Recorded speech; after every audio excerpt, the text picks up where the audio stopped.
कहाँ तक हुआ था? कहाँ तक? अच्छा, जिंक हो गया। तो उसके बाद बोले थे कोई इम्पोर्टेंट ज़्यादा है नहीं, जितनी बात है हो गया।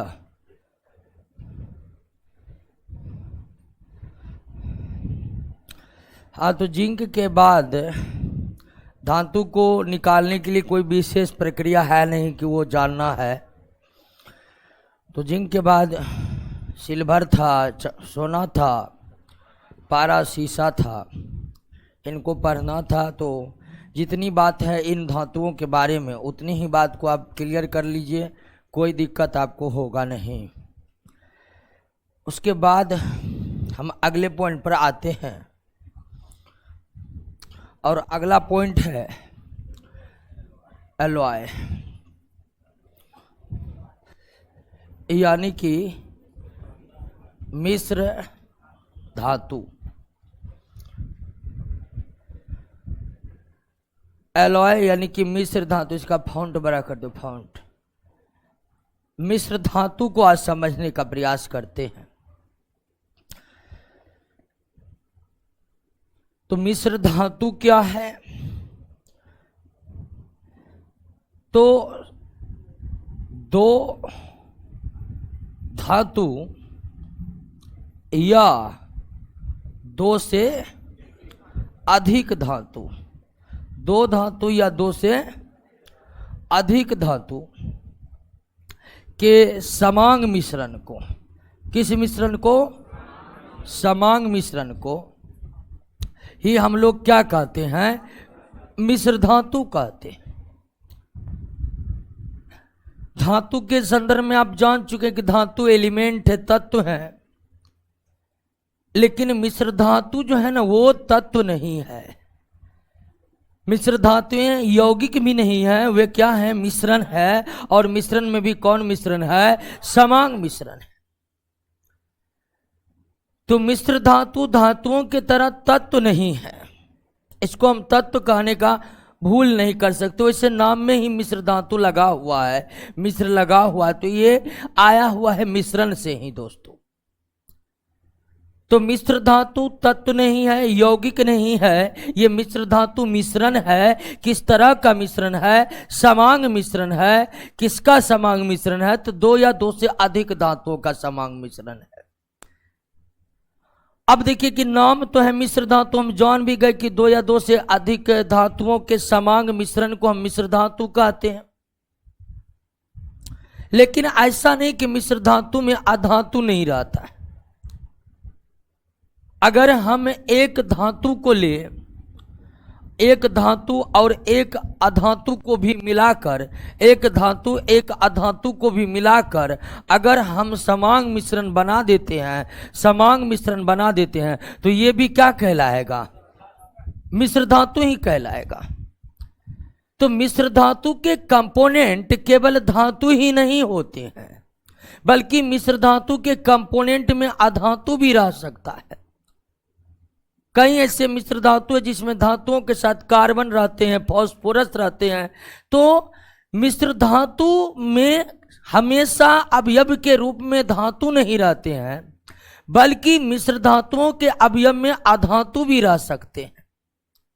इसलिए आप कह सकते दो या दो से अधिक धातु अथवा एक धातु एक अधातु के समांग मिश्रण को हम क्या कहते हैं?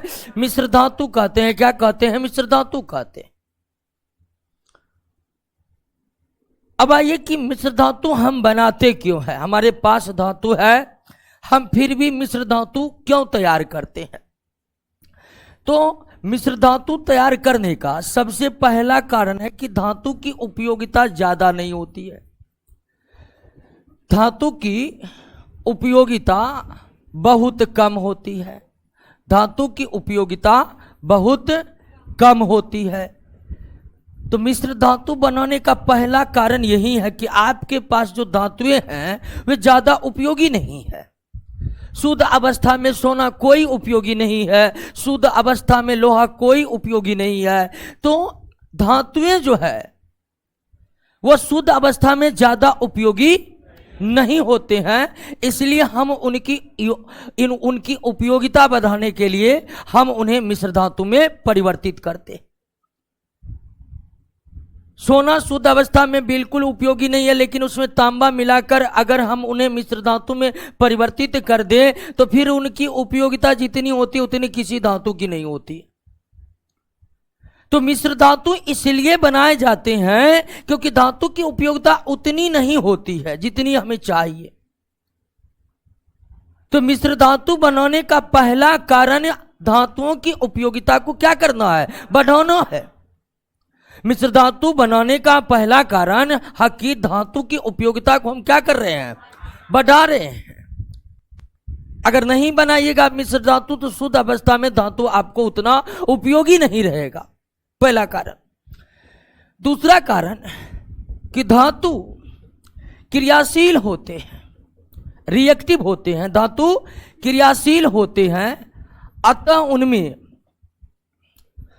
उनमें संचारण बहुत होता है, अतः उनमें संचारण बहुत होता है। रिएक्टिविटी सीरीज में आप देखें कि जिंक लोहा कितने ज्यादा रिएक्टिव धातु है।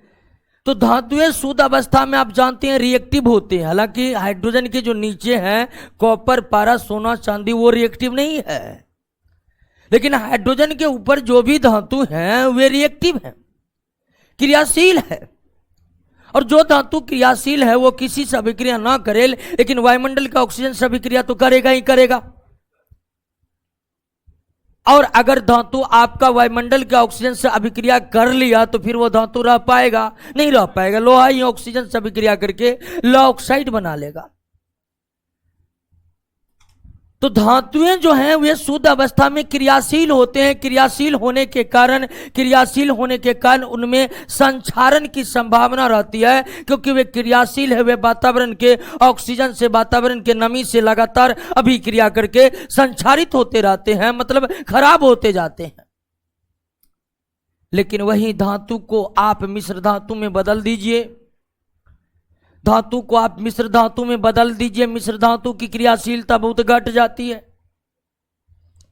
और अगर मिश्र धातु की क्रियाशीलता बहुत घट गया तो निश्चित तौर पर वो रिएक्शन करेगा। दोस्तों बताइए, नहीं करेगा तो उनमें संचारण बहुत कम होगा, ना के बराबर होगा। तो हम मिश्र धातु इसलिए बना रहे हैं कि धातु की उपयोगिता को बढ़ाना है। हम मिश्र धातु इसलिए बना रहे हैं कि धातुओं में संचारण बहुत होता है, धातुओं में संचारण बहुत कम हो जाए, इसीलिए उसे हम मिश्र धातु में क्या कर देते हैं, परिवर्तित कर देते हैं। तांबा अगर शुद्ध अवस्था में हवा में है तो उसमें हरी परत बैठ जाती, जम जाती। तांबा को अगर शुद्ध अवस्था में छोड़ दे वायुमंडल में तो कुछ दिन के बाद उस पर हरा परत बैठ जाता है। लेकिन वही तांबा को कांसा में बदल दे, वह हरा परत बैठने की जो समस्या बहुत न्यूनतम से न्यूनतम हो जाती है। तो मिश्र धातु बनाने का दूसरा कारण है कि हम चाहते हैं कि धातु संचारण प्रतिरोधी हो जाए।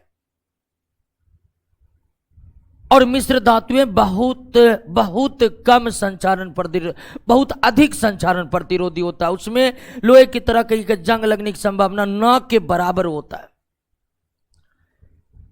तीसरा कारण है कि धातु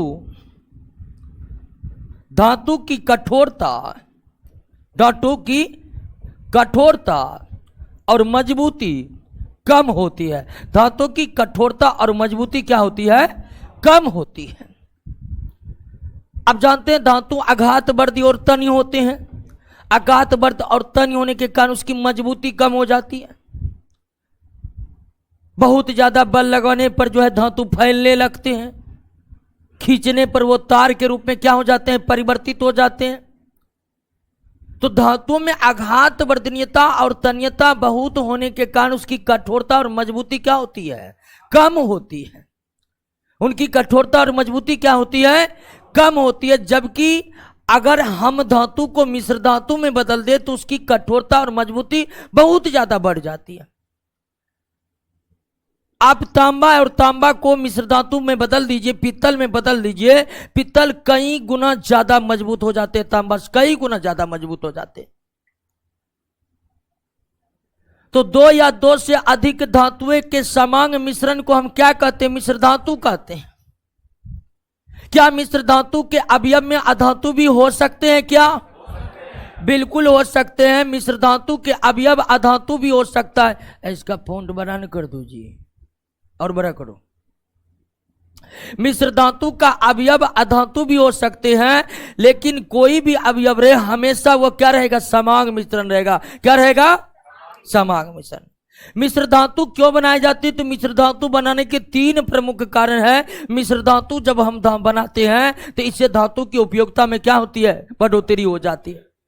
मिश्र धातु जब हम बनाते हैं तो धातु की जो संचारण होने का, धातु में जो संचारण होने का गुण है वह न्यूनतम से न्यूनतम हो जाता है। संचारण आप समझ रहे ना, जैसे लोहे में जंग लगना एक संचारण की प्रक्रिया है, कोरोजन कहते हैं अंग्रेजी में। तो धातु संचारण होते हैं, धातु संचारित होते रहते हैं, उनको संचारण प्रतिरोधी बनाने के लिए उन्हें क्या बनाते हैं? मिश्रण बनाते हैं। तीसरा कारण है कि धातु के आघातवर्त और तन्यता का गुण है, इसी कारण कठोरता और मजबूती धातु में क्या होती है? कम होती है। कठोरता और मजबूती धातु में क्या होती है? कम होती है। अगर हम धातु को मिश्र धातु में बदल दे तो उसकी कठोरता और मजबूती कई गुना ज्यादा बढ़ जाती है, और कठोरता मजबूती बढ़ने के कारण उसकी उपयोगिता भी क्या होती है? बढ़ जाती है। क्लियर हो गया? बात को समझ गए? तो हम मिश्र धातु क्यों बनाते हैं, इसमें कोई दिक्कत नहीं ना। धातु की मिश्र धातु बनाने से धातु की उपयोगिता में क्या हो जाती है? वृद्धि जाती। धातु को मिश्र धातु बनाने से वे संचारण प्रतिरोधी हो जाते हैं। धातु को मिश्र धातु में बदलने से वे अत्यंत कठोर तथा मजबूत हो जाते हैं। क्लियर हो गया? बात समझ गए? लेकिन मिश्र धातुओं बनाने से अगर धातु को, कई धातुओं को मिलाकर अगर हम मिश्र धातु बना रहे हैं तो मिश्र धातु बनाने से धातुओं के जो गुण है उसमें परिवर्तन आ जाता है। अगर हम धातु को मिश्र धातु बना देते हैं तो उसके गुणों में क्या आ जाता है? परिवर्तन आ जाता है। क्या क्या परिवर्तन आ जाता है दोस्तों, इसको भी समझना जरूरी है। पहला परिवर्तन आ जाता है कि विद्युत तथा उष्मीय चालकता, विद्युत तथा उष्मीय चालकता क्या होती है? घट जाती है। अगर हम धातु को मिश्र धातु बना दे तो मिश्र धातु की जो विद्युत चालकता होती है, उष्मीय चालकता होती है, वो धातु की तुलना में क्या होगा? कम होगा। एग्जाम्पल दे रहे जैसे दोस्तों कि कॉपर और जिंक के समांग मिश्रण को क्या कहा जाता है? पित्तल कहा जाता है, ब्रास कहा जाता है। अब आपको क्या लगता है कि पित्तल की विद्युत चालकता कॉपर के बराबर होगी? नहीं होगी। या जिंक के बराबर होगी? नहीं होगी। पित्तल की उष्मीय चालकता कॉपर और जिंक के बराबर होगी? नहीं होगी। पित्तल की उष्मीय चालकता, पित्तल के विद्युत चालकता उनके अवयवी धातु के तुलना में क्या हो जाते हैं? कम हो जाते हैं। क्या हो जाते हैं? कम हो जाते हैं। तो जब हम धातुओं को मिलाकर मिश्र धातु तैयार करते हैं, जब धातुओं को मिलाकर मिश्र धातु तैयार करते हैं तो मिश्र धातु की विद्युत और उष्मीय चालकता, विद्युत और उष्मीय चालकता दोनों ही अवयवी धातु के तुलना में क्या हो जाते हैं? कम हो जाते हैं। अगला क्या फर्क आता है दोस्तों? अगला फर्क ये आता है कि आप जब मिश्र धातु बना रहे हैं तो मिश्र धातु की आघात वर्धनीयता यानी कि मेलिएबिलिटी तथा तन्यता डक्टिलिटी, आघात वर्धनीयता और तन्यता, मेलिएबिलिटी और डक्टिलिटी के बारे में हम बात कर चुके हैं। तो मेलिएबिलिटी तथा डक्टिलिटी, आघात वर्धनीयता तथा तन्यता क्या हो जाता है? घट जाती है। आघात वर्धनीयता और तन्यता क्या होती है? घट जाती है। आप कॉपर और जिंक को मिला दीजिए, बनता है दोस्तों पित्तल। पित्तल की उष्मीय चालकता भी इन दोनों धातु के तुलना में कम होती है। पित्तल की उष्मीय चालकता भी इन दोनों धातु के तुलना में कम होती है। और पित्तल की आघात वर्धनीयता और तन्यता भी इन दोनों धातु की तुलना में क्या होती है? कम होती है। और तो और मिश्र धातु का द्रवणांक और क्वथनांक भी धातु के तुलना में क्या होता है, कम होता है। मिश्र धातु का मेल्टिंग पॉइंट भी उनके अवयवी धातु के तुलना में क्या होता है, कम होता है।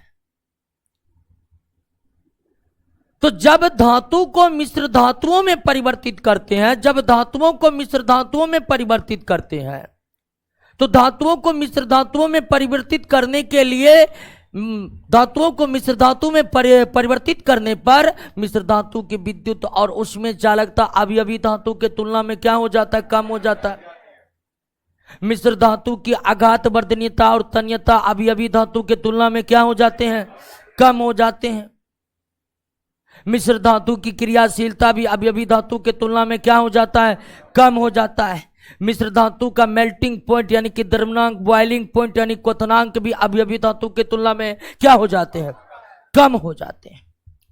यानी कहने का मतलब मिश्र धातु बनाने से उपयोगिता बढ़ी, मजबूती और कठोरता बढ़ी, संचारण प्रतिरोधी बना, लेकिन मिश्र धातु बनाने से उष्मीय और विद्युत चालकता घटी, आघात वर्धनीयता और तन्यता घटा, मेल्टिंग पॉइंट और बॉइलिंग पॉइंट घटा, रिएक्टिविटी भी क्या हो गया, घट गया। रिएक्टिविटी भी क्या हो गया, घट गया। क्लियर हो गया, बातों को समझ गए, कोई दिक्कत नहीं ना। मिश्र धातु क्यों बनाते हैं, मिश्र धातु बनाने से धातु के गुणों में किस प्रकार से परिवर्तन आता है, इसको समझने में किसी कोई दिक्कत है, समझ गए बातों को। अब आइए कि सबसे ज्यादा जो हम मिश्र धातु यूज करते हैं,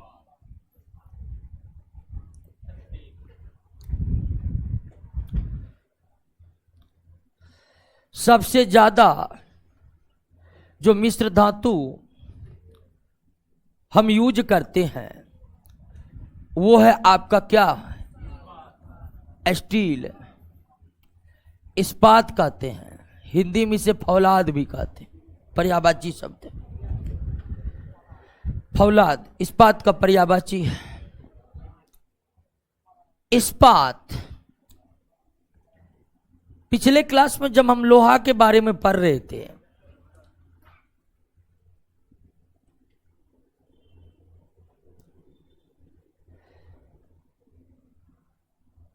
पिछले क्लास में जब लोहा के बारे में पढ़ रहे थे, एक कह रहा है कि धातु की उपयोगिता में कमी लिखे हैं, कमी लिखे थे क्या, मिस्टेक हुआ होगा। धातु की मिश्र धातु बनाने से धातु की उपयोगिता में वृद्धि हो जाती है, बढ़ोतरी होती है। इस्पात पर आइए, लोहा के बारे में जब पढ़ रहे थे तो लोहा का जो सिलिका गैंग था वो निकला नहीं था, बहुत कष्ट से, यानी कि भट्ठी में डालने पर तब जाकर सिलिका उससे अलग होता है, निकल पाया था। लेकिन आपको बताए थे कि शुद्ध अवस्था में लोहा बिल्कुल भी उपयोगी नहीं है, बिल्कुल भी उपयोगी नहीं है। इसलिए भट्ठी से जितना लोहा बना था उस लोहा को तुरंत किसमें बदल दिया जाता है, इस्पात में बदल दिया जाता है। तैयार किए गए 90% से भी ज्यादा लोहा को तुरंत क्या बना लिया जाता है, इस्पात बना लिया जाता है। और लोहा सबसे ज्यादा उपयोग में लाई जाने वाली धातु है, लोहा सबसे ज्यादा उपयोग में लाई जाने वाली धातु है। लेकिन लोहा सबसे ज्यादा जो उपयोग में लाई जाती है वो किस रूप में लाई जाती है, इस्पात में लाई जाती है। हम अपने रोज के लाइफ में जितनी भी वस्तु को लोहा कर रहे हैं, वास्तव में वो लोहा नहीं है, वास्तव में वो क्या है, इस्पात है।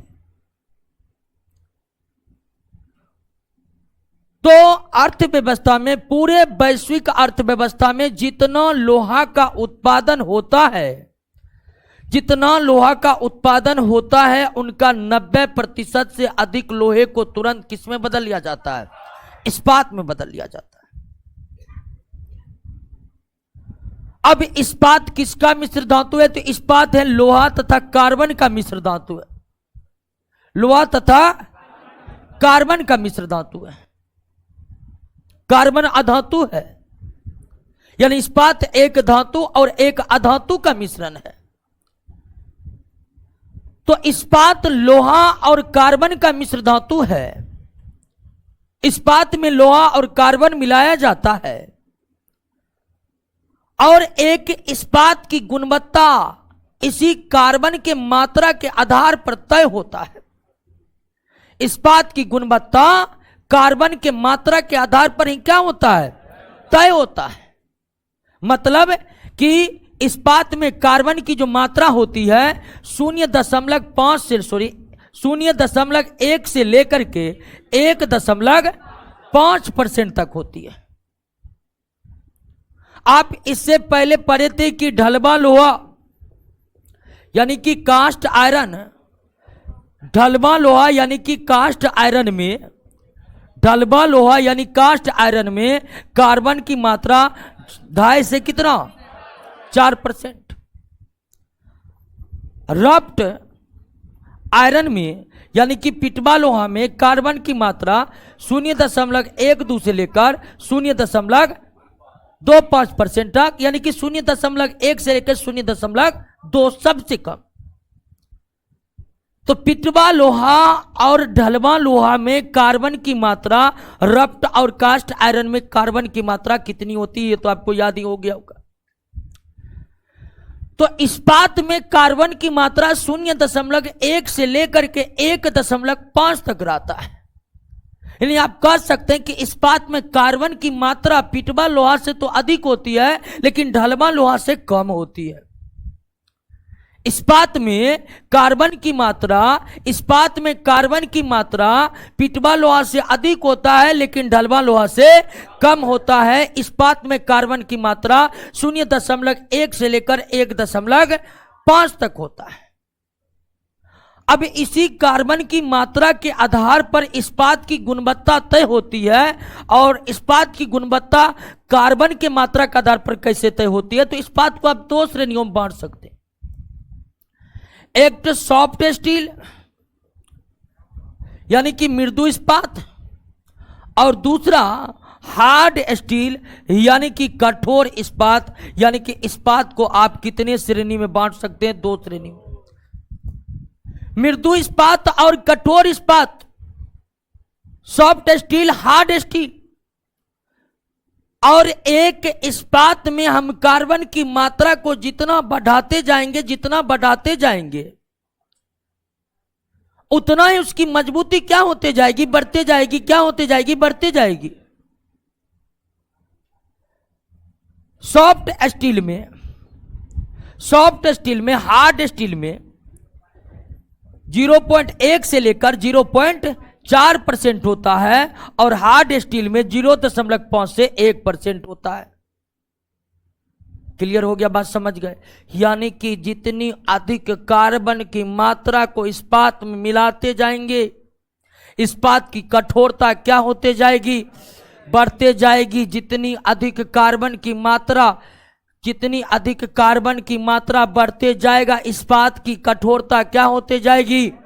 बढ़ते जाएगी। तो जो सॉफ्ट स्टील होते हैं उसमें कार्बन की मात्रा 0.1 से 0.4, और जो हार्ड स्टील होता है उसमें कार्बन की मात्रा 0.5 से लेकर 1.5 होता है।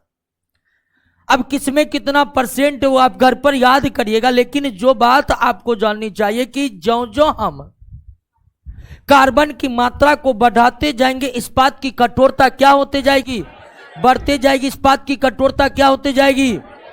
इस्पात में कार्बन की मात्रा 0.1 से कम नहीं हो सकती है और 1.5 से ज्यादा नहीं हो सकता है। 0.1 से लेकर 1.5 तक जो कार्बन है उसकी मात्रा आप जितना अधिक रखिएगा, इस्पात की कठोरता उतनी अधिक होगी। अब इस्पात के बारे में 2-4 बात और याद रखना है। एक प्रोसेस है क्विंचिंग।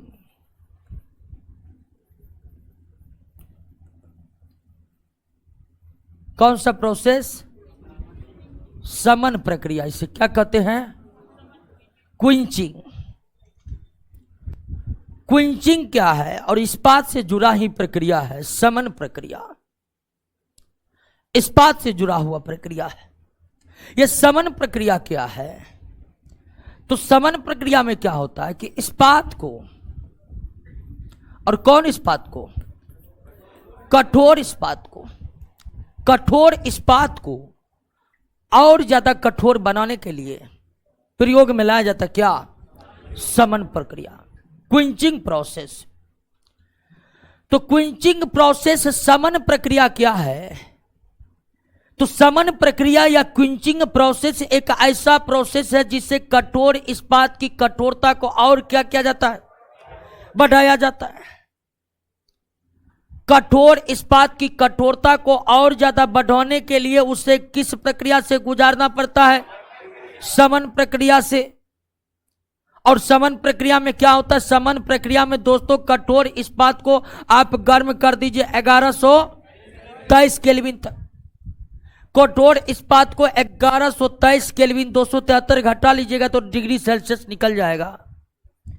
कठोर इस्पात को 1123 केल्विन गर्म करने पर पूरा गर्म हो जाते हैं, एकदम लाल रक्त हो जाते हैं लोहा। और जब 1123 केल्विन गर्म करने पर कठोर इस्पात बिल्कुल रक्त लाल हो जाते हैं तो तुरंत उसे फिर क्या करते हैं? ठंडे पानी में डाल देते। तुरंत ठंडे पानी में क्या होते हैं? डाल देते, तुरंत ठंडे पानी में डाल देते। और यही क्रिया क्या कहलाता है? समन प्रक्रिया कहलाता है, क्विंचिंग कहलाता है। यानी कि पूरा गर्म करके एकाएक ठंडा पानी में गिरा देना, यह क्या कहलाता है? क्विंचिंग प्रोसेस कहलाता है। इससे क्या होती है? इससे कठोर तो होते ही होते हैं, कठोरता में और कई गुना ज्यादा वृद्धि हो जाती है, कई गुना ज्यादा वृद्धि हो जाती है। तो कठोर इस्पात की कठोरता को और ज्यादा बढ़ाने के लिए कौन सी प्रक्रिया से गुजरना पड़ता है? समन प्रक्रिया से गुजरना पड़ता है। समन प्रक्रिया में क्या कहते हैं? समन प्रक्रिया में कठोर इस्पात को 1123 केल्विन गर्म करने पर एकाएक ठंडा पानी में डालकर, यानी कि आप ये नहीं कहिए कि ठंडा कर लेते हैं एकाएक, 1123 केल्विन गर्म करके तुरंत उसे ठंडे पानी में डाल देते हैं। यह क्रिया समन कहलाता है, क्विंचिंग कहलाता है। अब अगर आप इस्पात को क्विंच कर दिए हैं, समित कर दिए हैं, और फिर समित इस्पात को, क्विंचेड आयरन को आप लचीला बनाना चाहते हैं, क्या बनाना चाहते हैं? लचीला। तो उसके लिए एक दूसरा प्रोसेस है टेम्परिंग। कौन सा प्रोसेस है? टेम्परिंग। अब टेम्परिंग क्या प्रोसेस है? टेम्परिंग प्रोसेस क्या कहता है कि अगर आपका समित इस्पात, आपका जो समित इस्पात है, समित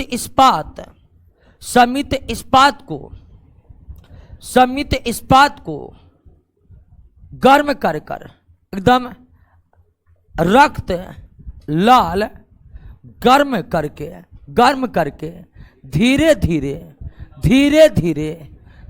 धीरे ठंडा करना, क्या कहलाता है? टेम्परिंग कहलाता है। ध्यान दीजिए, टेम्परिंग केवल और केवल समित इस्पात को ही किया जा सकता है।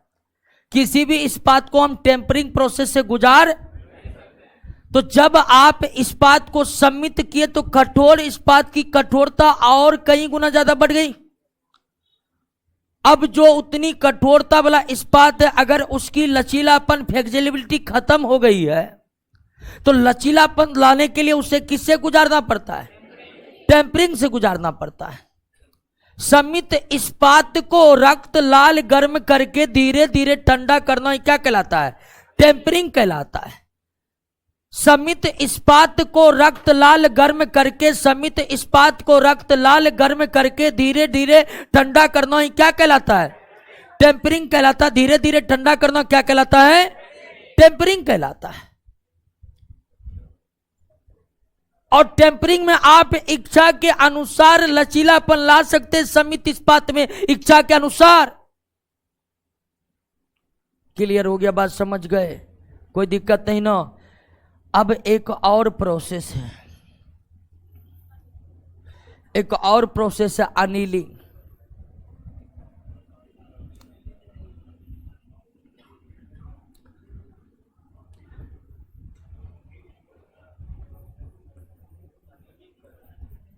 अनिलिंग, अनिलिंग यानी हिंदी में इसे कहते हैं अनिलीकरण। अनिलीकरण, अनिलीकरण के प्रोसेस से हम किसी भी इस्पात को गुजार सकते हैं, जरूरी नहीं कि सम्मित इस्पात को ही ले। अब इस्पात को किसी भी इस्पात को रक्त लाल गर्म कर धीरे धीरे, अब उतना भी धीरे धीरे नहीं, यहां पर मध्यम गति कर देते हैं। मध्यम गति से ठंडा करना, मध्यम गति से ठंडा करना ही क्या कहलाता है? अनिलीकरण कहलाता है। टेम्परिंग में तो बहुत धीरे धीरे गर्म कर रहे थे, धीरे धीरे ठंडा कर रहे थे। टेम्परिंग प्रोसेस से जब गुजारे थे तब इस्पात को रक्त लाल गर्म कर बहुत धीमी गति से ठंडा कर रहे थे। लेकिन अनिलीकरण प्रोसेस में इस्पात को उतनी धीमी गति से ठंडा नहीं करते हैं, बल्कि मध्यम गति से उसे ठंडा करते हैं। और मध्यम गति से ठंडा करना ही क्या कहलाता है? अनिलीकरण कहलाता है। क्या कहलाता है? अनिलीकरण कहलाता है। तो इस्पात को रक्त लाल गर्म कर मध्यम गति से ठंडा करना ही, इस्पात को रक्त लाल गर्म करके मध्यम गति से ठंडा करना ही क्या कहलाता है? अनिलीकरण कहलाता है। क्या कहलाता है? अनिलीकरण कहलाता है। और इस प्रोसेस गुजारने से इस्पात जो है आपको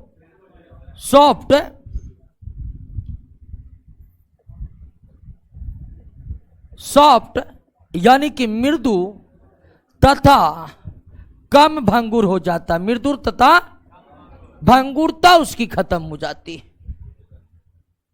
क्लियर हो गया? बात समझ गए? तो यहां पर देखिए 3 प्रोसेस हम इस्पात के संदर्भ में पढ़े हैं। कितना प्रोसेस?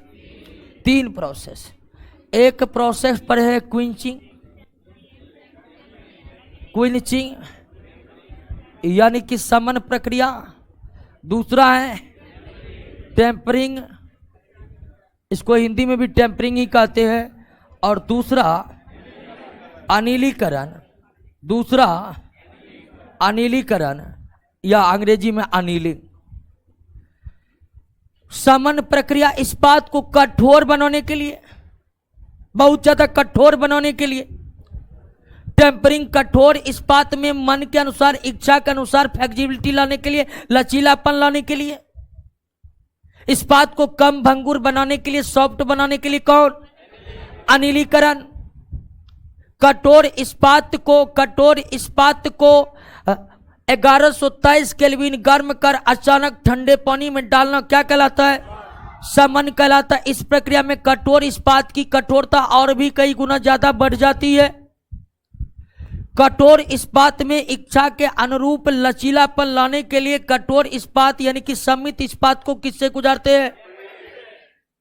इस्पात को नर्म और कम भंगुर बनाने के लिए उसे क्या बनाते हैं?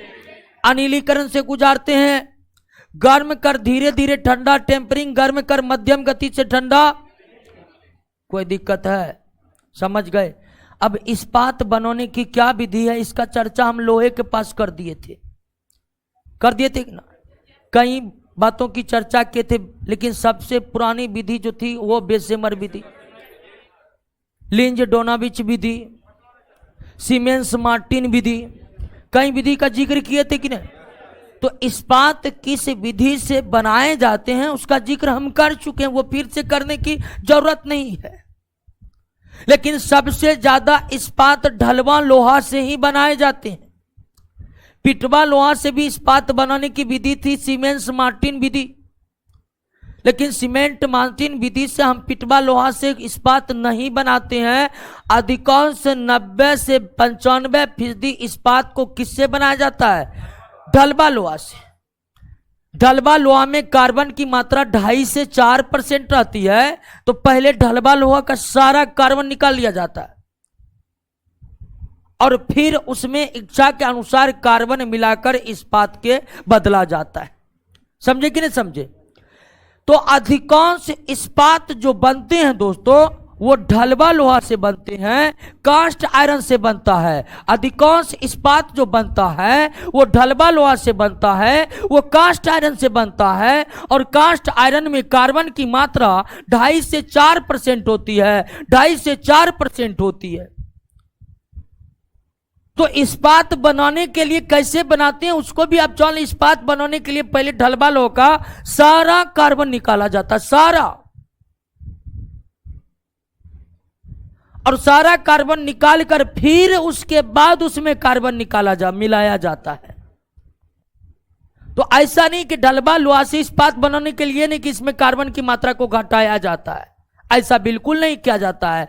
ढलवा लोहा को, कास्ट आयरन को इस्पात में बदलने के लिए सबसे पहले उसका सारा कार्बन निकाल करके फिर ऊपर से इस्पात के अनुपात में कार्बन मिलाकर उसे इस्पात बनाया जाता है। विश्व के 95% इस्पात का निर्माण ढलवा लोहा से ही होता है, और ऐसा इसलिए होता है कि आप जानते हैं कि वात्या भट्ठी से जो लोहा निकलता है उसकी प्रकृति क्या होती है? ढलवा लोहा की होती है। तो ढलवा लोहा को और खर्च करके पिटवा लोहा हम बनाए, उससे अच्छा है कि ढलवा लोहा को डायरेक्ट ही क्या बना ले? इस्पात बना ले, क्योंकि हमारी अर्थव्यवस्था या वैश्विक अर्थव्यवस्था में उपयोग किसका होना है? इस्पात का होना है। तो इसलिए वात्या भट्ठी से जो ढलवा लोहा प्राप्त होती है उसको पिटवे लोहे में बदलने के लिए कोई ज्यादा खर्च नहीं करते हैं, डायरेक्ट उसको हम क्या बनाते हैं? इस्पात बना लेते हैं। और ढलवा लोहा से इस्पात बनाने की कुल 3 विधियों का हम जिक्र किए थे, उनमें सबसे महत्वपूर्ण विधि थी बेसेमर विधि। कौन विधि? बेसेमर विधि। बेसेमर विधि इंग्लैंड के हेनरी बेसेमर ने खोजा था, और वे भी इंग्लैंड में जो औद्योगिक क्रांति आई थी उनके जनक में से एक है। औद्योगिक क्रांति की शुरुआत आप जानते हैं कि इंग्लैंड से हुई है, लेकिन औद्योगिक क्रांति की शुरुआत इंग्लैंड में कपड़े की मशीन के खोज के बाद हुई। लेकिन केवल कपड़े बुनने की मशीन की खोज के साथ औद्योगिक क्रांति की शुरुआत नहीं हुई, बल्कि औद्योगिक क्रांति में हेनरी बेसेमर की भूमिका थी, जो ढलवा लोहा से इस्पात बनाने की विधि खोजी। औद्योगिक क्रांति में इंग्लैंड के जोसेफ स्पर्डिन की भूमिका थी, जो सीमेंट को खोजा, और सबसे बड़ी भूमिका इंग्लैंड में कपड़े बुनाई की मशीन की खोज थी, जो औद्योगिक क्रांति को बिल्कुल सफल बनाया। तो ढलवा लोहा से बेसेमर विधि के द्वारा हम इस्पात को तैयार करते हैं, और इस्पात की भी कई कैटेगरी है दोस्तों। इस्पात भी एक तरह के नहीं होते, इस्पात भी कई प्रकार के होते हैं। इस्पात भी कई प्रकार के होते हैं। आपका पहला इस्पात है मैग्नीज इस्पात। मैग्नीज इस्पात में अतिरिक्त मात्रा में क्या रहता है? 7 से लेकर 20% मैग्नीज। अगर इस्पात में 7 से लेकर 20% तक मैग्नीज मिला दे तो वह कौन इस्पात हो गया? और मैग्नीज इस्पात की कठोरता बहुत ज्यादा, सभी इस्पातों में सबसे ज्यादा कठोर कौन? मैग्नीज इस्पात बहुत ज्यादा कठोर होता है, इसलिए इसका हेलमेट निर्माण किया जाता है। हेलमेट का निर्माण किससे किया जाता है? पत्थरों को तोड़ने वाले जो ड्रिलिंग मशीन सब होते हैं वो बनाए जाते हैं, किससे? मैग्नीज इस्पात। सभी इस्पातों में सबसे कठोरतम कौन?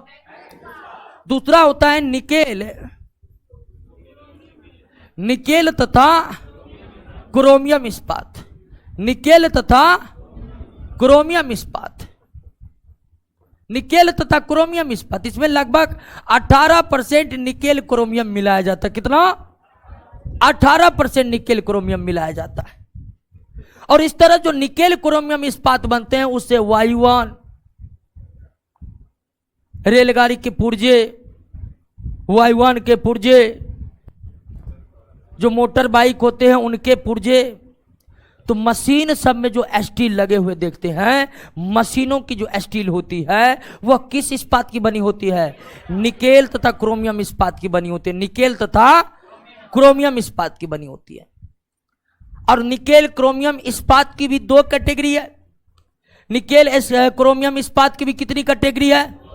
एक 36% निकेल वाला और एक 46% निकेल वाला। 36% निकेल वाला और 46% निकेल वाला। 36% निकेल वाला से वैज्ञानिक उपकरण, जितने भी वैज्ञानिक उपकरण होते हैं वे निकेल तथा क्रोमियम इस्पात से बने होते हैं। लेकिन उस इस्पात में निकेल की प्रतिशत मात्रा कितनी?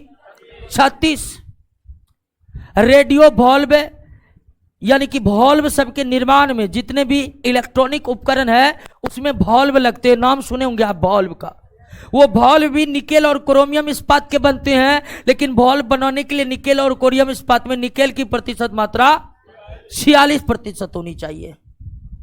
तो 36% निकेल युक्त इस्पात। हालांकि अगर हम कह रहे हैं कि 36% निकेल है तो निकेल ही नहीं, हल्का उसमें क्या है? क्रोमियम भी है, लेकिन मेन है निकेल। 2-3% ही क्रोमियम रहता है। तो 36% निकेल युक्त इस्पात का इस्तेमाल वैज्ञानिक उपकरणों को बनाने में, जबकि 46% निकेल युक्त इस्पात का इस्तेमाल वॉल्व बनाने में किया जाता है।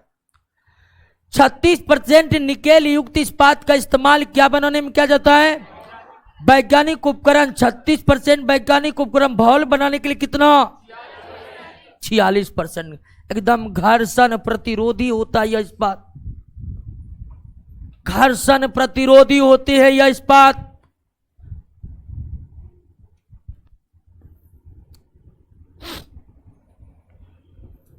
आप साइकिल का हैंडल देखे, मोटर बाइक सबका हैंडल चांदी की तरह चमचमाते रहते हैं ना, उस हैंडल में एक खास गुण होता है, खरोंच प्रतिरोधी होता है। वो क्या होता है? खरोंच उस पर नहीं आ सकता है। वो कौन इस्पात है? वो निकेल क्रोमियम इस्पात।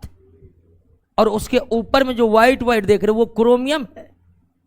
वो खरोंच प्रतिरोधी होता है, घर्षण प्रतिरोधी होता है।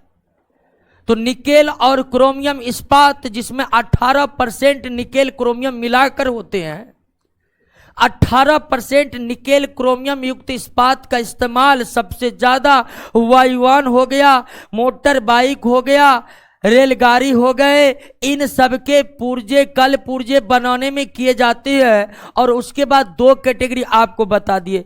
एक होता है कोबाल्ट इस्पात।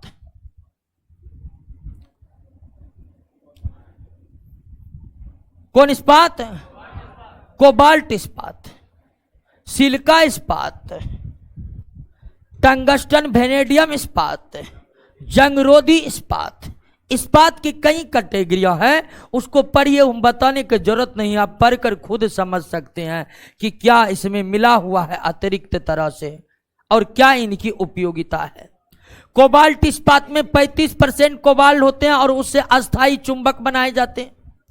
सिलिका इस्पात में अगर 35% सिलिका है तो 35% सिलिका युक्त इस्पात का इस्तेमाल ट्रांसफार्मर बनाने में किया जाता है।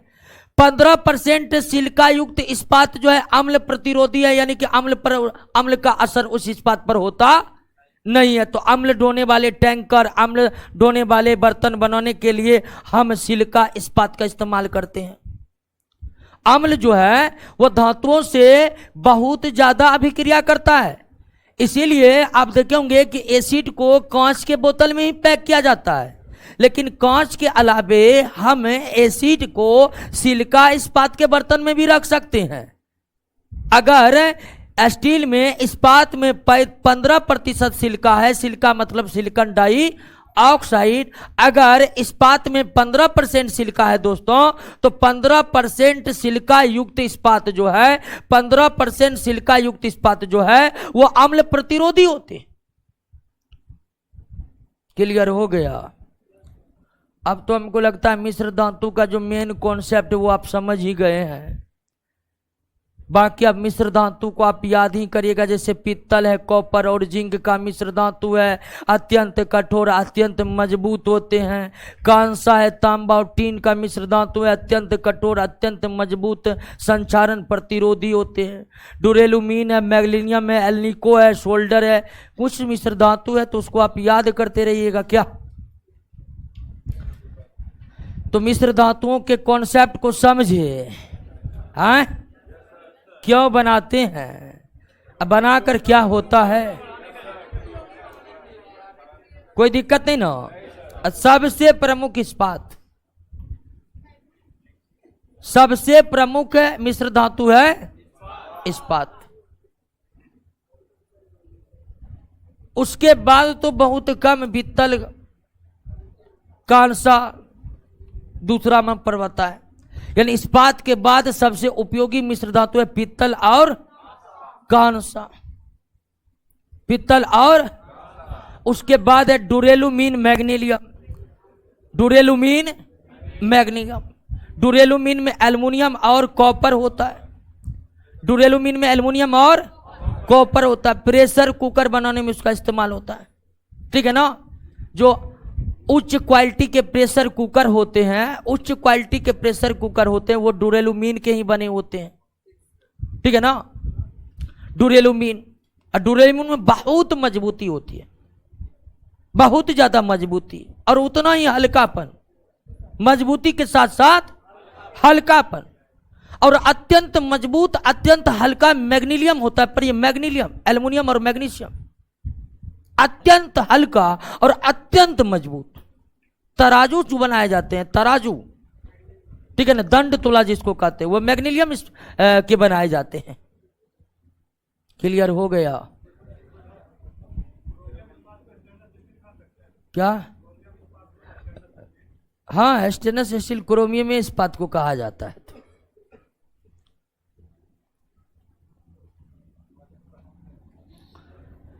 क्लियर हो गया?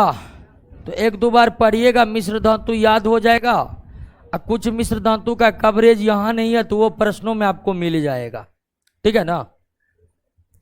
प्रश्न बनाइएगा मिश्र धातु का रिलेटेड वाला, तो उसमें कई तरह अलग अलग जो एग्जाम में पूछे गए हैं, जो एक्स्ट्रा मिश्र धातु जो प्रमुख है उसका तो जिक्र है ही।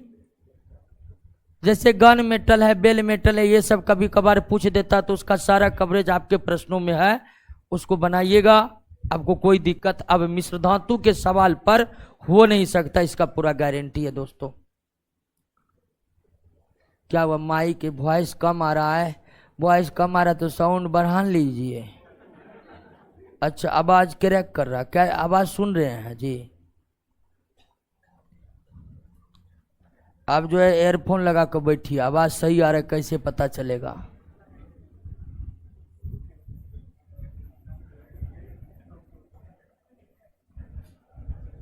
आइए दोस्तों, सीमेंट आजादी से पहले जो पक्के घर हुआ करते थे, वो या तो जिनको जिनको अंग्रेज जमींदार बनाया था उसी का होता था, बाकी जो अंग्रेज का दलाली किया करते थे तो उसी का होता था। बात सही है, ठीक है ना। अंग्रेजों ने जितना भारत को नहीं लूटा, उससे कई गुना ज्यादा भारत के लोग अंग्रेजों का दलाली करके लूटा है। ये सच्चाई, आप इतिहास तो पढ़ते हैं, बताने की क्या जरूरत है, ठीक है ना।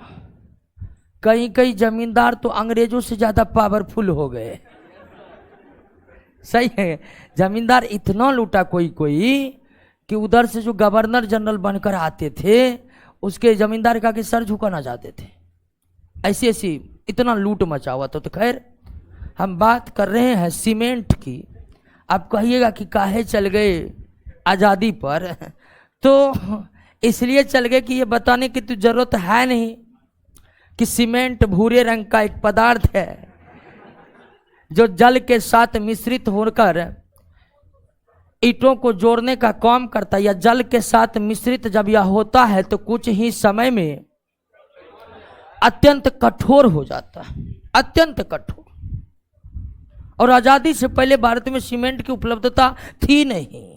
घर जो बनाए जाते थे वो चूने से जोड़कर बनाए जाते थे, चूने से जोड़कर, और चूने को खरीदकर उस समय आम जनता के लिए पक्के घरों का निर्माण करना संभव नहीं था। तो सीमेंट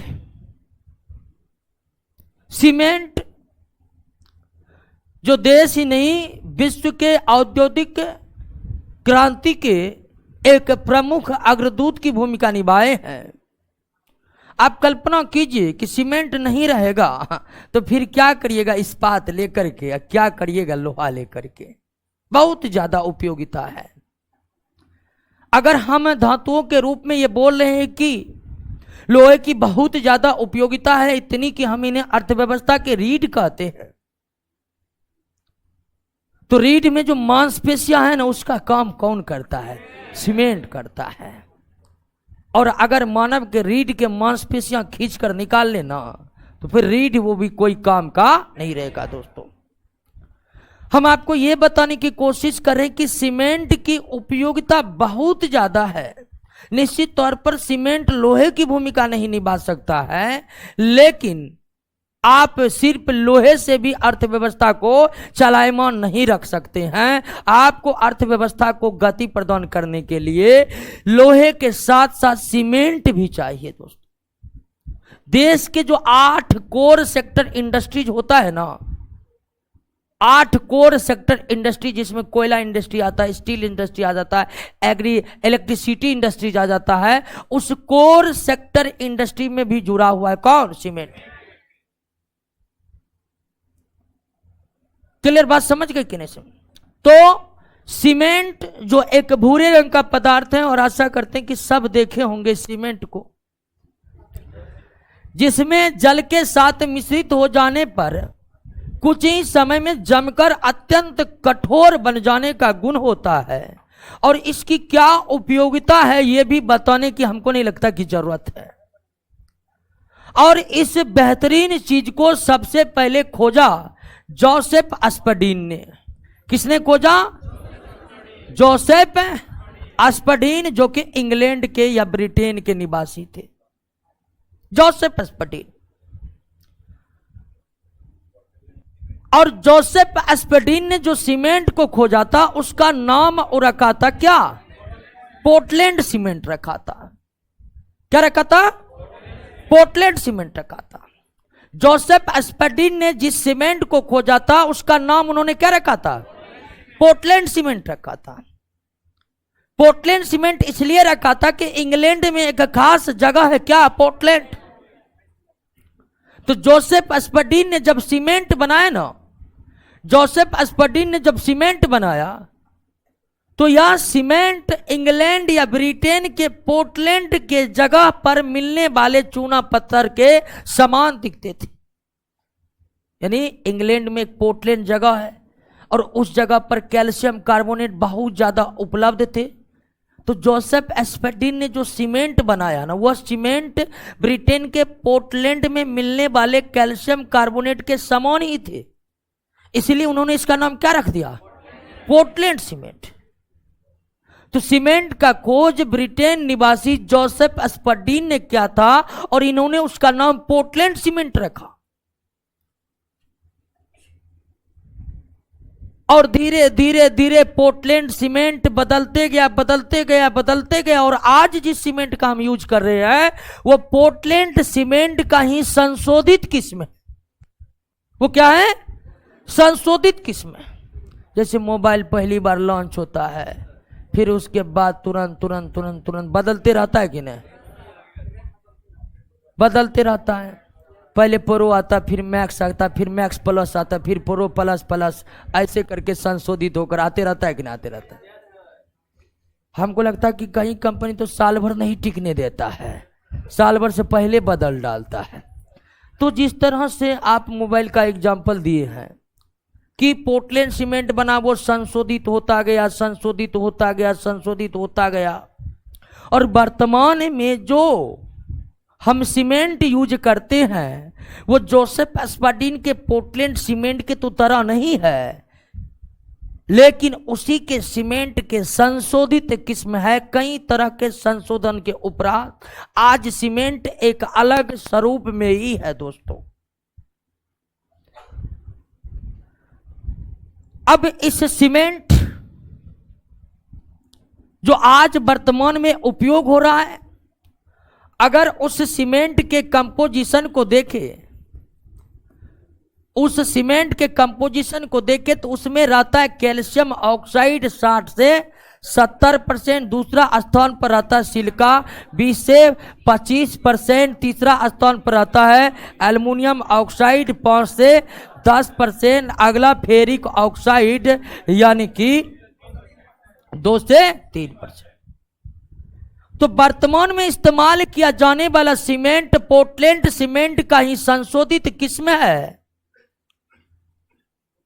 और वर्तमान में जो सीमेंट इस्तेमाल हो रहे हैं उसका जो औसत कंपोनेंट, एवरेज कंपोनेंट, वो आपके सामने में, यानी cement calcium silicon, calcium oxide, silicon dioxide, aluminium oxide और फेरिक ऑक्साइड का एक मिश्रण है।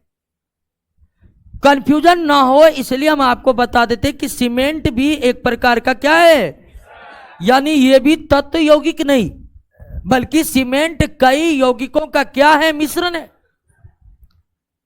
सीमेंट कई यौगिकों का मिश्रण है जिसमें सबसे ज्यादा मात्रा किसकी होती है, कैल्शियम ऑक्साइड की होती है। सबसे ज्यादा मात्रा किसकी होती है, कैल्शियम ऑक्साइड की होती है।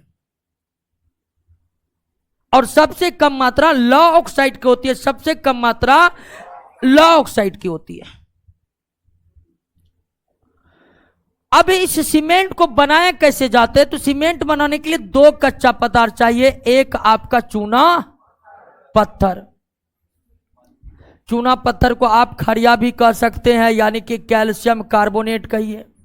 और दूसरा चाहिए क्या, चिकनी मिट्टी।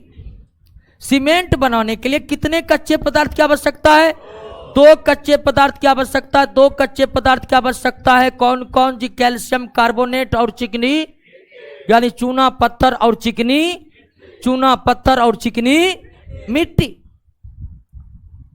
अब चूना पत्थर सीमेंट में जो देता है वो कैल्शियम ऑक्साइड का स्रोत है, और ये जो चिकनी मिट्टी है ये सीमेंट के सिलिका का स्रोत है, एल्युमिनियम ऑक्साइड का स्रोत है और फेरिक ऑक्साइड का स्रोत है। तो सीमेंट के सबसे ज्यादा 60 से 70% कंपोनेंट किसका था, कैल्शियम ऑक्साइड कैल्शियम ऑक्साइड की प्राप्ति के लिए सीमेंट बनाने हेतु कौन कच्चा पदार्थ लिया जाता है, चूना पत्थर। जबकि सिलिका, एल्युमिनियम ऑक्साइड और फेरिक ऑक्साइड की प्राप्ति के लिए कौन से कच्चे पदार्थ लिए जाते हैं, चिकनी मिट्टी। तो सीमेंट बनाने के लिए 2 प्रमुख कच्चे पदार्थ की आवश्यकता है, चूना पत्थर और चिकनी मिट्टी। और सबसे ज्यादा आवश्यकता चूना पत्थर, क्योंकि सीमेंट बनाने के लिए ये जो लिए जाते हैं 3:1 में लिए जाते हैं, 3:1 में 3 भाग चूना पत्थर 1 भाग चिकनी मिट्टी। इसलिए सीमेंट उद्योग वहीं स्थापित किए जाते हैं जहां पर चूना पत्थर की उपलब्धता बहुत ज्यादा होती है, क्योंकि सीमेंट बनाने के लिए सबसे मेन कच्चा पदार्थ क्या है, चूना पत्थर है। सबसे मेन कच्चा पदार्थ क्या है दोस्तों, चूना पत्थर है, चूना पत्थर। तो चूना पत्थर और चिकनी मिट्टी सीमेंट बनाने के लिए लेते हैं, किस अनुपात में लेते हैं, 3:1 में लेते हैं। सीमेंट बनाने के लिए चूना पत्थर चिकनी मिट्टी किस अनुपात में लेते हैं, 3 अनुपात में लेते हैं। और 3 अनुपात में लेकर के इन चिकनी मिट्टी चूना पत्थर को बदल देते हैं, किसमें, महीन चूर्ण में बदल देते हैं। किसमें बदल देते हैं दोस्तों, महीन चूर्ण में। 3 भाग चूना पत्थर का मतलब कैल्शियम कार्बोनेट, और 1 भाग क्या, चिकनी मिट्टी। अब इसको लेकर के एक क्रशर मशीन में क्या कर देते हैं, पीस देते हैं, और क्रशर मशीन में पीसकर इसका क्या बना लेते हैं, चूर्ण बना लेते हैं। अब फिर इस चूर्ण में पहले से नहीं नहीं, इस चूर्ण में कुछ नहीं मिलाते हैं, ठीक है ना। इसको चूर्ण बना लेते हैं और फिर चूर्ण बनाकर इसको किस में डाल देते हैं, और भट्ठी का टेम्परेचर 1773 केल्विन होता है। भट्ठी का टेम्परेचर कितना, 1773 केल्विन होता है। अब 1773 केल्विन में चूना पत्थर जो कैल्शियम ऑक्साइड का स्रोत है, चिकनी मिट्टी जो सिलिका एल्युमिनियम और लौह ऑक्साइड का स्रोत है, इन दोनों को 3:1 में मिलाकर चूर्ण कर दिया और भट्टी में डालकर कितना गर्म करते हैं, तब जो है उन्हें ये दोनों आपस में अभिक्रिया करके 3 महत्वपूर्ण पदार्थ का निर्माण करते हैं। Dicalcium silicate, tricalcium silicate और tricalcium aluminate. Tricalcium aluminate, ठीक है ना। Dicalcium silicate, tricalcium silicate, tricalcium aluminate, और इसी का मिश्रण क्या कहलाता है दोस्तों, सीमेंट कहलाता है। यानी सीमेंट जो है die calcium silicate, tricalcium silicate, tricalcium aluminate का मिश्रण है। Die calcium silicate Ca2SiO4, try calcium aluminate Ca3SiO5, try calcium aluminate, ये तीनों का मिश्रण है दोस्तों। ये भट्ठी में जो है चूना पत्थर के कैल्शियम ऑक्साइड और चिकनी मिट्टी का एल्युमिनियम ऑक्साइड, लौह ऑक्साइड और सिलिका आपस में अभिक्रिया करके 3 प्रमुख यौगिकों का निर्माण करता है भट्ठी के भीतर में। अब भट्ठी के भीतर में निर्मित होने वाले 3 प्रमुख यौगिक die calcium silicate, tricalcium silicate, tricalcium aluminate है, और इसी का मिश्रण क्या कहलाता है, सीमेंट कहलाता है। इसी का मिश्रण क्या कहलाता है, क्लियर हो गया, सीमेंट बनकर रेडी है। अब ध्यान दीजिए कि ये जो भट्टी से जो सीमेंट बना है, ये सीमेंट में जमने की अत्यधिक क्षमता होती है, इनमें तुरंत जम जाने की गुण होता है। भट्ठी से जो सीमेंट निकलता है, जो die calcium silicate, tricalcium silicate और ट्राई कैल्शियम एल्यूमिनेट का मिश्रण है, इस सीमेंट में तुरंत जम जाने का गुण होता है। पानी मिलाइए और ईटा उठाइए कि रखेंगे तब तक सीमेंट जम गया। यानी कि यह सीमेंट उतने उपयोगी नहीं हो रहता है तुरंत जम जाने के कारण। सीमेंट के जमने की प्रक्रिया को धीमा करने के लिए, सीमेंट को जमने की प्रक्रिया को धीमा करने के लिए इसमें क्या मिलाया जाता है, जिप्सम। कितना परसेंट, 2 से 5% इसमें जिप्सम मिलाया जाता है। जिप्सम मिलाने से सीमेंट में ठंडे होने की दर क्या होती, सॉरी जमने की दर क्या हो जाती है, घट जाती है। यानी अब वो जमने में ज्यादा समय लगता है। तो भट्टी से जो सीमेंट प्राप्त होता है उसमें एक अवगुण ये होता है कि वो तुरंत जम जाता है पानी मिलाने पर। और अगर सीमेंट पानी मिलाने पर तुरंत जम जाएगा तो वो ईंट जोड़ने के लिए दिक्कत करेगा, क्योंकि अब मान लीजिए कि राजमिस्त्री घड़ी बना रहे हैं, सीमेंट को जैसे ही ईंटा पर डालकर दूसरा ईंटा रखे तब तक वो जम जाएगा। तो सीमेंट के जमने की प्रक्रिया को धीमा करने के लिए, सीमेंट के जमने की प्रक्रिया को धीमा करने के इसमें क्या मिलाया जाता है, जिप्सम मिलाया जाता है। जिप्सम मिलाया जाता है कितना परसेंट, 2 से 5%। क्लियर हो गया दोस्तों। सीमेंट का खोज जोसेफ स्पडीन ने किया और उन्होंने उसका नाम पोर्टलैंड सीमेंट रखा था। वर्तमान में उपयोग किए जाने वाले सीमेंट पोर्टलैंड सीमेंट का ही संशोधित किस्म है। पोर्टलैंड सीमेंट का ही संशोधित सीमेंट बनाने के लिए 2 कच्चा पदार्थ चाहिए, चूना पत्थर और चिकनी।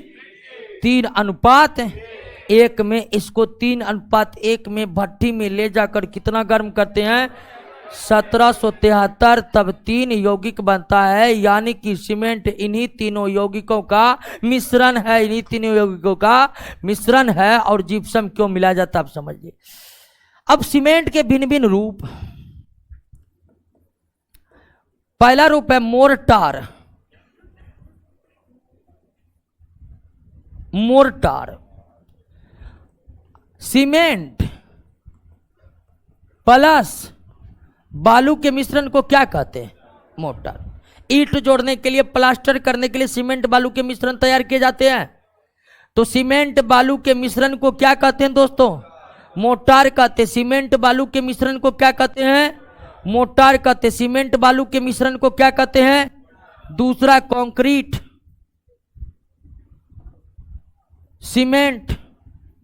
सीमेंट बालू अब पत्थर, गांव के भाषा में बोले तो गिट्टी, जी हाँ। तो सीमेंट ढलाई करते समय सीमेंट बालू पत्थर को मिलाया जाता है जी। इस मिश्रण को क्या कहते हैं? कंक्रीट कहते हैं। इस मिश्रण को क्या कहते हैं? तीसरा reinforced concrete cement. Reinforce concrete cement, इसको शॉर्ट में क्या कहते हैं? आरसीसी। अब यह क्या है दोस्तों? तो कंक्रीट में अगर इस्पात मिला दे, कंक्रीट में क्या मिला दे? इस्पात मिला दे। कंक्रीट में अगर क्या मिला दे?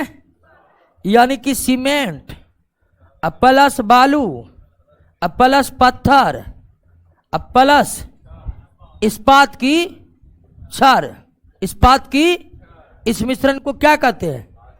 आरसीसी कहते हैं। क्या कहते हैं? आरसीसी कहते हैं। तो सीमेंट में बालू मिलाकर जो ईंट या प्लास्टर किए, ईंट जोड़े जाते हैं, प्लास्टर किए जाते हैं, तो सीमेंट बालू के उस मिश्रण को क्या कहते हैं? मोर्टार कहते हैं। ढलाई करने के लिए सीमेंट बालू और पत्थर के मिश्रण बनाए जाते हैं, उसे क्या कहते हैं? कंक्रीट। ढलाई के उपरांत जो छत में जो बनता है सीमेंट बालू पत्थर और इस्पात की छड़ का पूरा ठोस अवयव, उसे क्या कहते हैं? आरसीसी कहते हैं। क्या कहते हैं? आरसीसी कहते हैं। तीनों पारिभाषिक शब्द है, तीनों को आप याद रखिए और आशा करते हैं सीमेंट आप बिल्कुल समझ गए होंगे। क्या पढ़िए, सीमेंट को पढ़िए एक बार।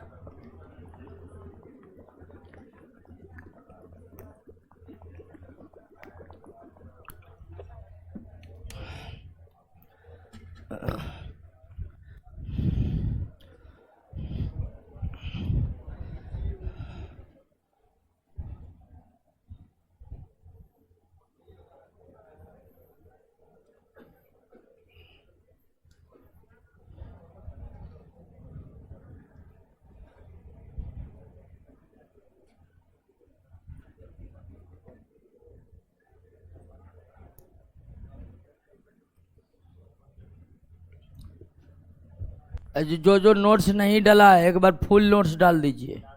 डाल दिया है पूरा ना? नया वाला पूरा? अच्छा।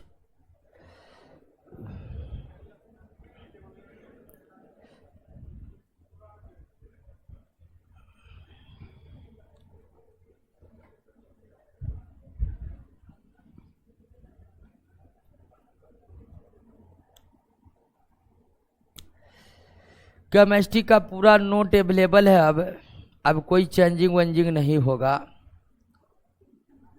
केमिस्ट्री के लेके कुछ एक दो को कंप्लेन आया था कि पूरा कवरेज नहीं हो रहा है बायोलॉजी की तरह, तो बहुत मेहनत के साथ और लगभग कई सारे राइटर की बुक को पढ़कर तैयार किया गया है। क्वेश्चन बैंक में सारे एग्जाम के जितने भी प्रश्न थे उसको हर संभव प्रयास किया गया कि वो एक जगह हो जाए। लगभग 2022 तक के नवंबर तक जितना भी एग्जाम हुआ वह नवंबर तक के एग्जाम का क्वेश्चन अप टू डेट है नया नोट्स में। केमिस्ट्री का सारा न्यू चैप्टर डाल दिया गया है दोस्तों। सीमेंट क्लियर है? आ जाइए कांच पर। ग्लास, कांच,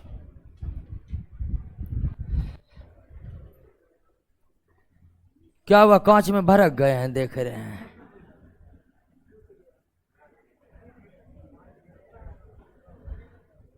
कांच और अंग्रेजी में कहते हैं ग्लास।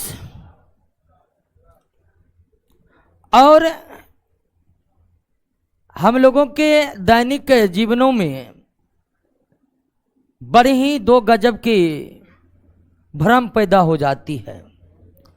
एक कि हर वो सामान जो कांच के हैं उन्हें हम शीशा कहा करते हैं, और हर वो सामान जो इस्पात है उसे हम लोहा कहा करते हैं। तो कांच, और आप किचन से लेकर डेली लाइफ में जिन जिन वस्तुओं को शीशा कहकर संबोधित करते हैं, वास्तव में वो शीशा है ही नहीं। वास्तव में वो क्या है? कांच है। शीशा एक धातु है जिससे कागज पर रगड़ते हैं तो काला निशान बनता है कि ना जी? शीशा के बारे में पढ़े थे कि नहीं पढ़े थे? एकमात्र धातु शीशा है जिसको कागज पर रगड़ कर निशान पैदा किए जाते हैं। कोई ऐसे धातु नहीं है जिसको कागज पर रगड़ने से काला निशान बनता हो। एकमात्र धातु शीशा है जिसको कागज पर रगड़ने से काला निशान बनता है। तो हम अपने दैनिक जीवनों में जितने भी वस्तु को शीशा कहकर इस्तेमाल करते हैं, वास्तव में वो शीशा नहीं है। वास्तव में वो क्या है? कांच है। और कांच का निर्माण पहली बार ऐसा माना जाता है कि मिस्र की सभ्यता ने किया था। और मिस्र की सभ्यता एक व्यापारिक सभ्यता थी जिसका संबंध हमारे सिंधु घाटी सभ्यता से भी होने के प्रमाण मिले हैं।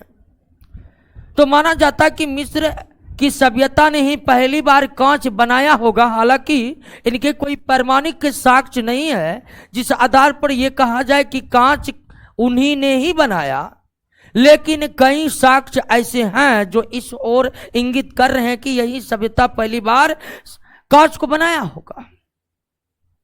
भारत में कांच का आगमन मध्यकालीन भारत में हुआ था। प्राचीन भारत के हिस्ट्री आप पढ़े होंगे तो कहीं पर भी कांच का उल्लेख आपको मिला नहीं होगा। प्राचीन भारत में आप वैदिक काल की बात कर लीजिए, मौर्य काल की बात कर लीजिए, गुप्त काल की बात कर लीजिए, या हर्षवर्धन के काल की बात कर लीजिए, कहीं पर भी कांच के उपयोग के प्रमाण नहीं है। कांच का आगमन भारत पर मुस्लिमों के आक्रमण के बाद पहुंचा। ऐसा माना जाता है कि मध्यकालीन भारत में ही कांच आगमन हुआ भारत में।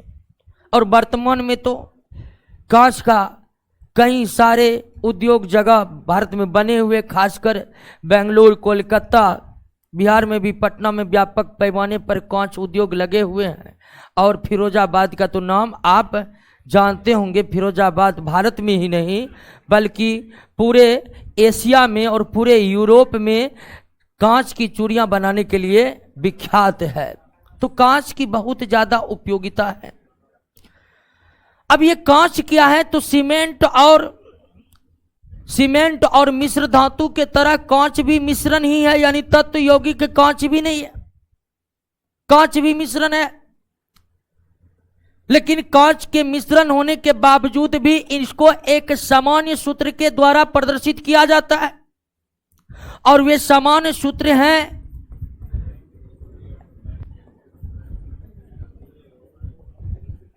ये आपका सामान्य सूत्र है। तो कांच मिश्रण है।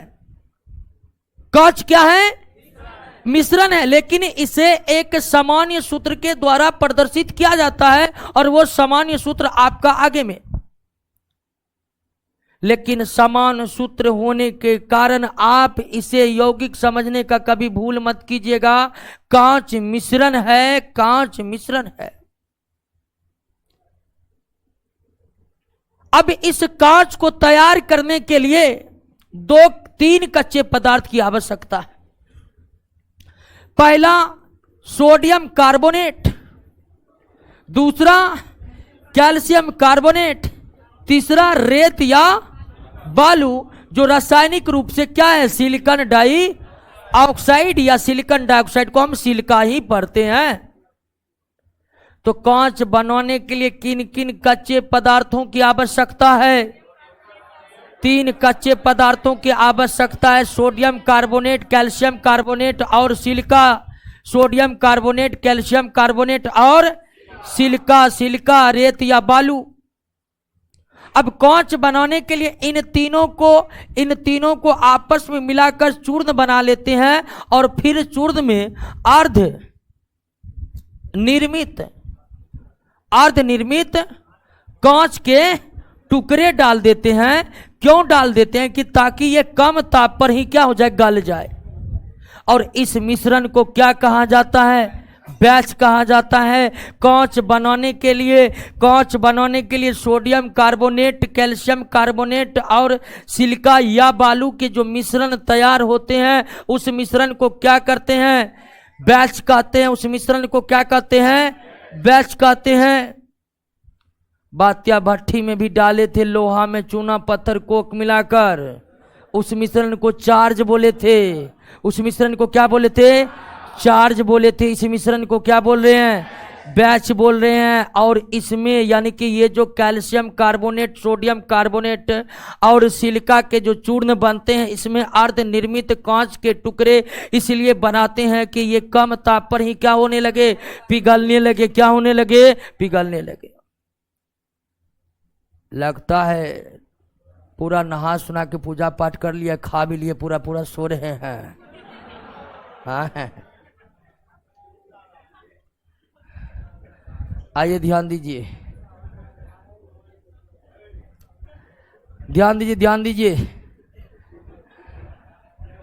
नहीं होता नहीं है। कभी कभी किसी स्टूडेंट को देखते हैं, सुबह सुबह उठेगा, पूरा उठेगा एकदम धार्मिक प्रवृत्ति का।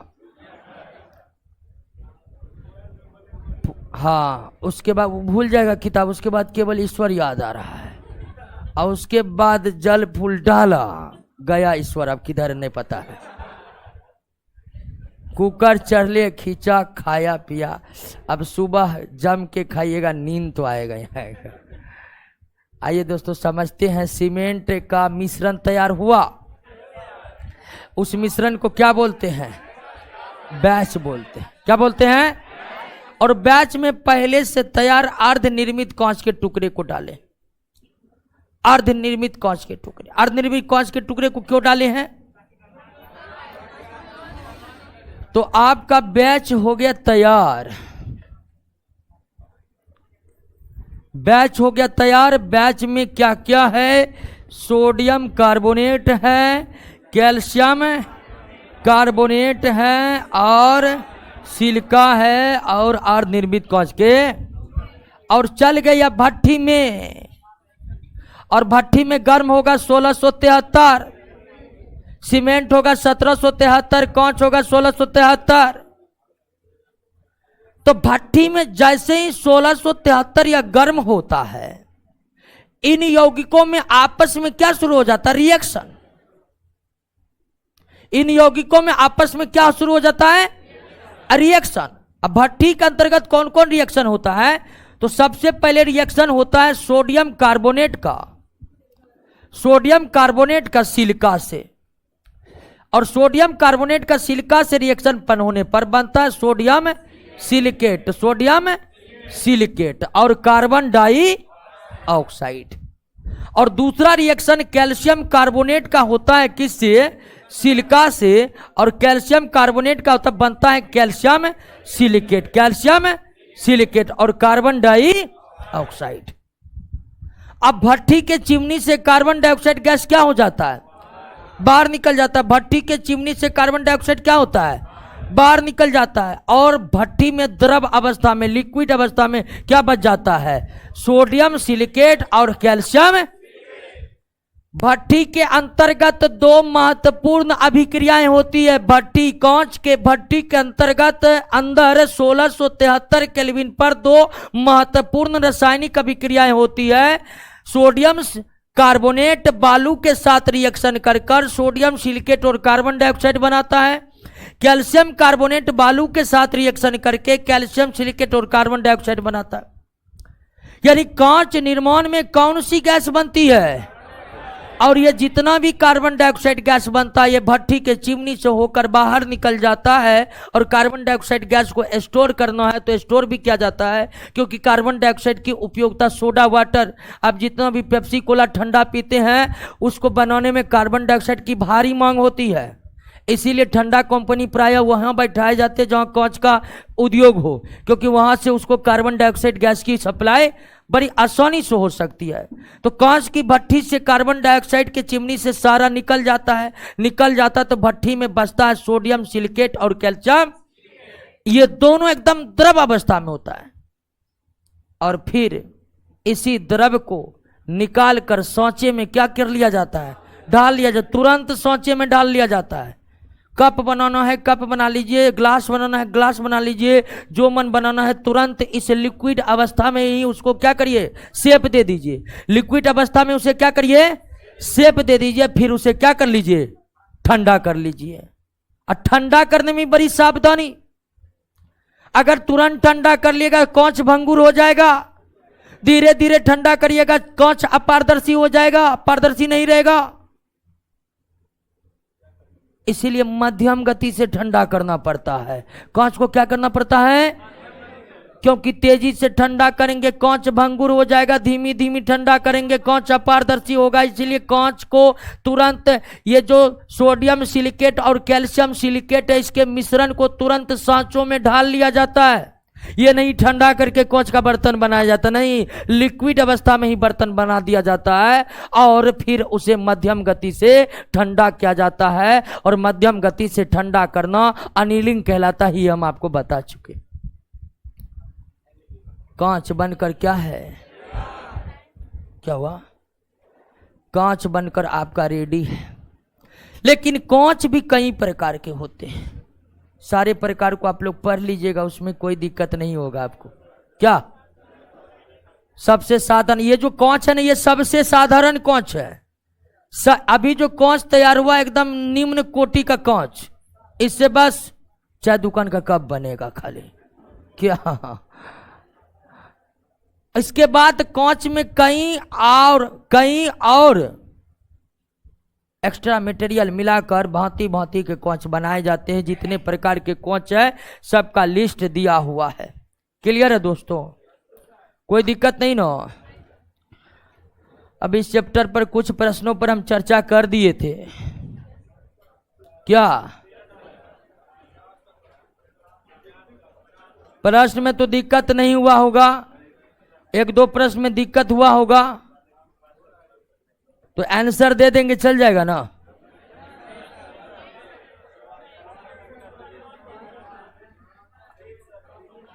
अच्छा आइए करवा देंगे, तो उतना टाइम नहीं देंगे, तुरंत करवाएंगे, ठीक है ना। कहां तक हो गया था, 50, तो 50 तक हो गया था ना। अब 50 तक हो गया तो 50 के बाद करवाएंगे ना। अच्छा एक कैसे करवाएंगे, ताकि वीडियो भी सही बन जाएगा, एक ही से करवाएंगे, ठीक है ना। और 427 है, तब तो 2 क्लास लेना पड़ेगा।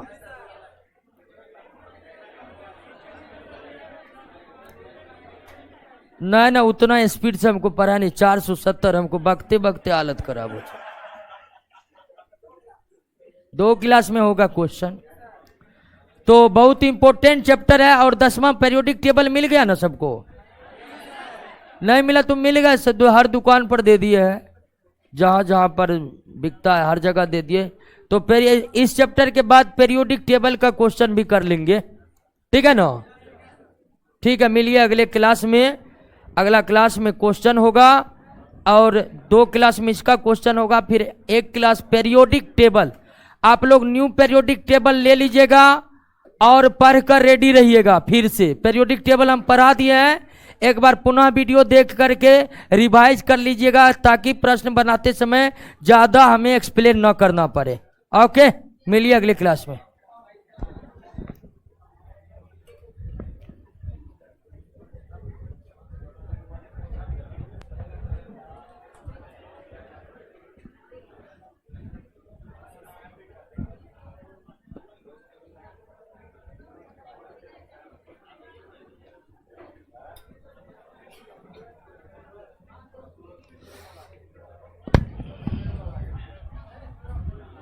ठीक है दोस्तों, मिलते हैं अगले क्लास में। अब